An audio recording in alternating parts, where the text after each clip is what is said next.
our school teacher, class teacher asked once, "Ki bachcho, what all you want to become in life? Go discuss at home and come back and tell me tomorrow." So my father gave me the idea of IAS and IPS as a civil service. And when I told that answer next day in the class, the teacher made everyone applaud for me. So I thought, oh, this is something special at par with the boys. We did the same kind of training, rigorous training which the boys did. In fact, we were told, you all are officers first and then women. But when you come to the field, the reality changed. I mean, the reality actually dawned. Every time, at every step, we are reminded that we are women.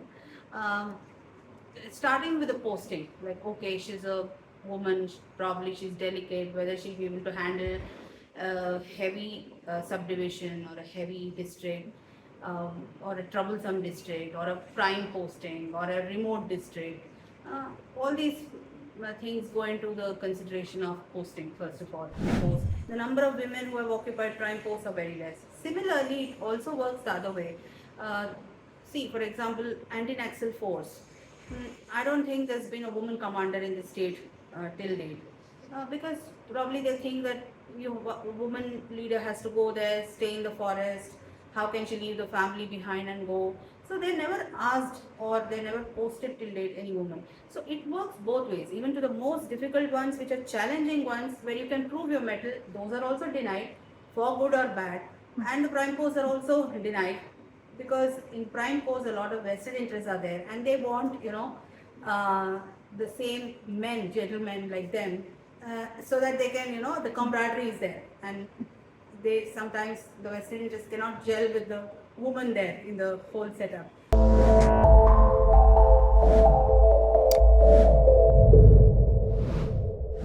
So, ma'am, when you look back at your life, do you find any turning points in your life? Yes, turning points were when I chose IPS as my career.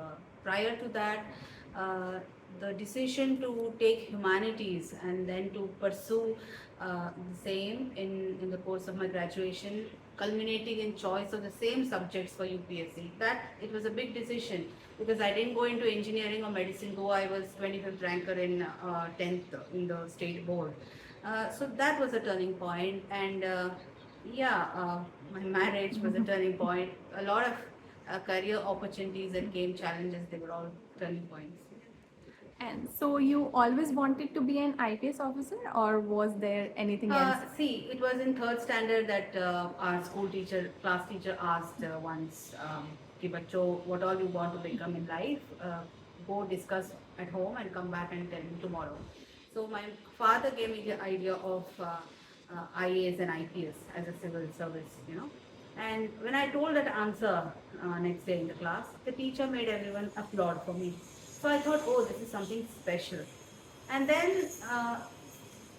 in the mind of an 8-year-old, oh, kaise to baith gaya. And then after that, I joined NCC in 8th, and I was there throughout in college. I got selected for prestigious Republic Day camp representing my state. So the khaki uniform in NCC, that transformed into love for IPS. And I got 43rd rank All India, and here I am as an IPS. And when you were thinking of doing UPSC and being an IPS officer, and then when you got selected and went for the academy and then obviously for the posting, were there any myths that broke down? The myths actually were not in the academy. We were treated at par with the boys. We did the same kind of training, rigorous training which the boys did. In fact, we were told, you all are officers first and then women. But when you come to the field, the reality changed. I mean, the reality actually dawned. Every time, at every step, we are reminded that we are women. Starting with the posting, like, okay, she's a woman, probably she's delicate, whether she'll be able to handle a heavy subdivision or a heavy district, or a troublesome district, or a prime posting, or a remote district. All these things go into the consideration of posting, first of all. Secondly, when you are commanding, that resistance to accept women's command, because society, at least 20 years ago when I joined, there were not many women in this male dominated police service. So for men who are in all major main positions, the thought was, okay, women, they might have passed this exam because they work hard, they get good ranks and they come, but then they haven't seen the world. Their worldview is different. This is not how the world works. Women are emotional. They may or may not be able to handle the task. This goes into their mind. Oh, this is already in their minds, and uh, it's a big task, to make others listen to your command. And I've faced it. Especially the resistance comes from the immediate next ring. Uh, they are the ones who will resist you the most when you command them. And I've faced it also And and overcome. has it ever happened that you have been denied any posting just because of your gender? Uh, See, it's never spelled out that, oh, you're a woman, therefore we are not giving this. But it is very subtle and kind of obvious that women are not given so-called prime posts. According to me, there are no prime posts. But what others generally seek, those posts which everybody seeks for certain reasons, if you call them as prime posts, the number of women who have occupied prime posts are very less. Similarly, it also works the other way. Uh, See, for example, anti-Naxal force. I don't think there's been a woman commander in the state till date. Because probably they think that a woman leader has to go there, stay in the forest. How can she leave the family behind and go?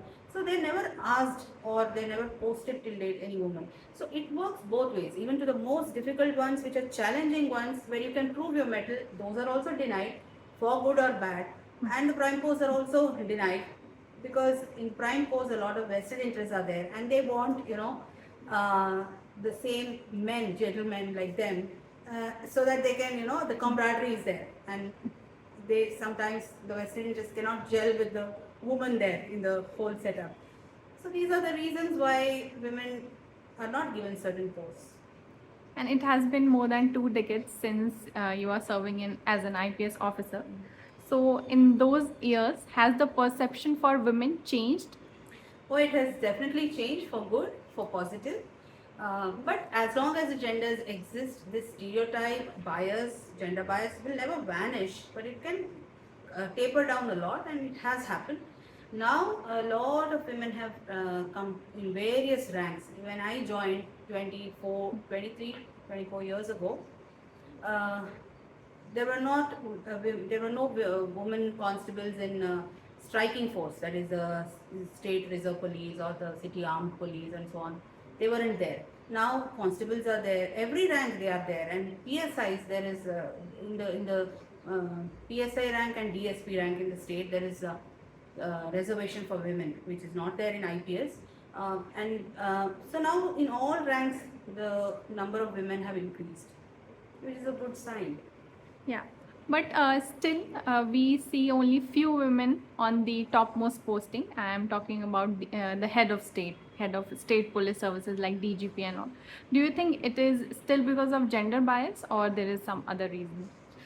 See, firstly, the first woman IPS officer was Miss Kiran Bedi in 1975. So women started coming only after her. So till now, those who have occupied the top rung, actually their number is still less, and therefore जितने भी हैं उनको काफ़ी बहुत मिल रहा है, ऐसा नहीं कि नहीं मिल रहा. But a lot of other things also go into consideration when appointment to certain posts are done. So I don't say it is just the gender. Okay.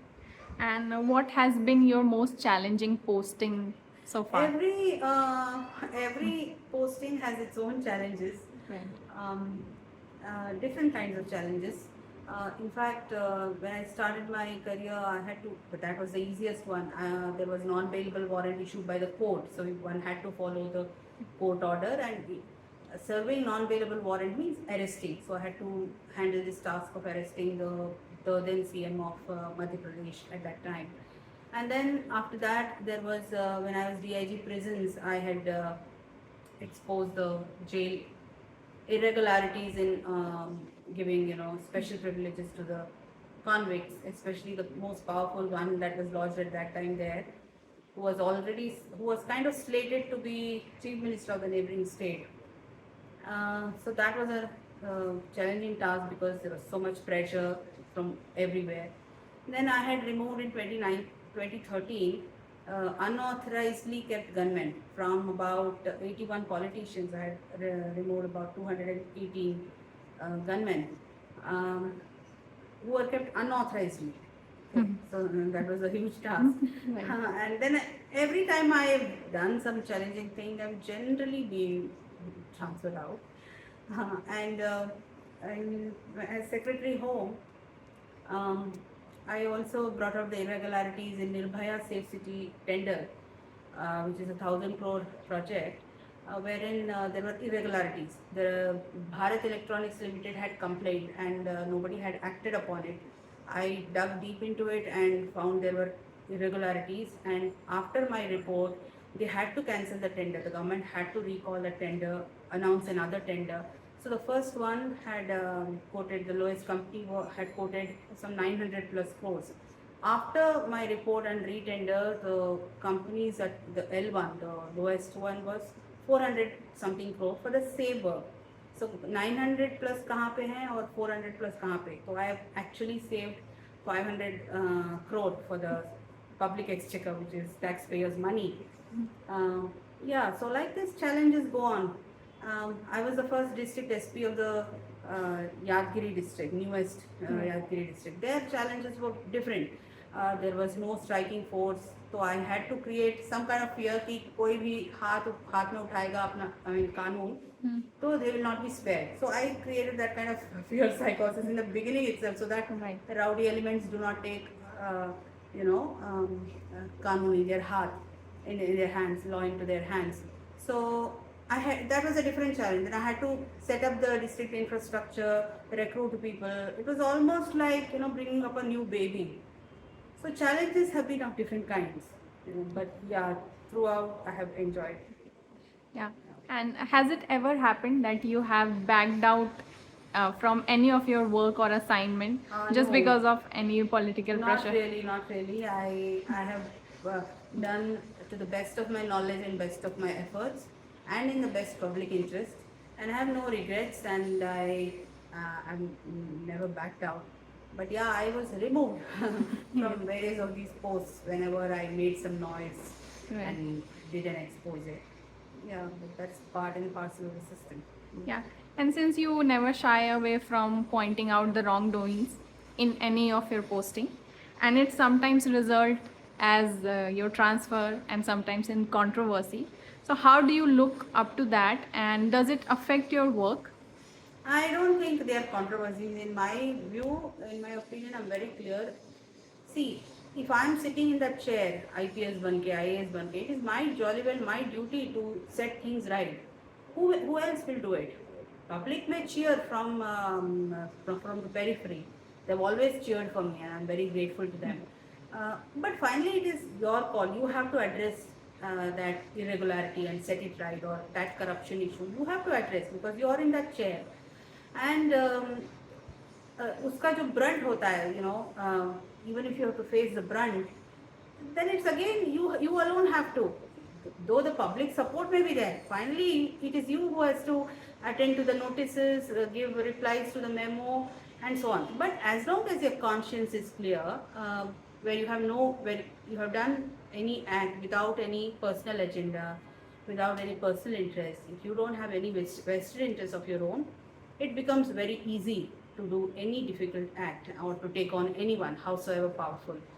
And you have to be clear, this is what I'm supposed to do. So this clarity about your own role, about your function, about the rules, and being clean earlier. Because anytime you dig out something or try to expose something or set right something, there will be vested interests who will try to remove you from there, or they will try to uchhalo some dust on you, or try to say she's wrong, she's this, she's that, dig your past and try to harass you and all that.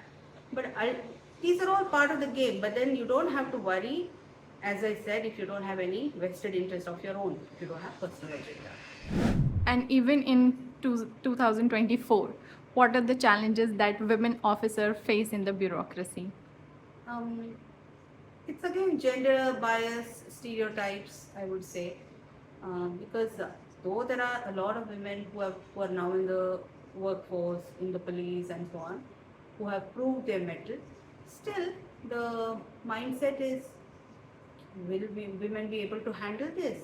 Uh, will they suit for this job? And questions like, "ये क्या करेंगी madam?" Like, like this is the same stereotype which you see on internet also about women driving. Right, right. It's just the same way, yeah. And lastly, what is the best part of being a woman in police force? Women bring a lot of empathy, kindness, generosity to the table. So they are able to understand better, I think. See, from my own personal experience, when I was heading districts, if there was an accused caught in the police station, I would go there uh, to interrogate. But before I could go, already 1 or 2 rounds would have been, the accused would have been interrogated by the lower officers, I mean subordinate officers of the lower rank like PSI and PI and so on. So when I would interrogate, I would come across a lot of new things from the accused. So I would wonder how come he hasn't told this to the sub-inspector or to the inspector. So then I felt he has divulged more to me as a woman. Probably he sees a maternal figure in me, or whatever, sister type or friend type. I don't know. But I think accused can reveal a lot to women officers. And it can be used to the best advantage in the police force, which is actually untapped. In fact, women officers are very good at intelligence collection also. I think they should think more on bringing women into intelligence, in the state intelligence and so on. Yeah. Okay, ma'am. So on that note, thank you so much for your time. It was pleasure talking with you. Thanks, Pallavi.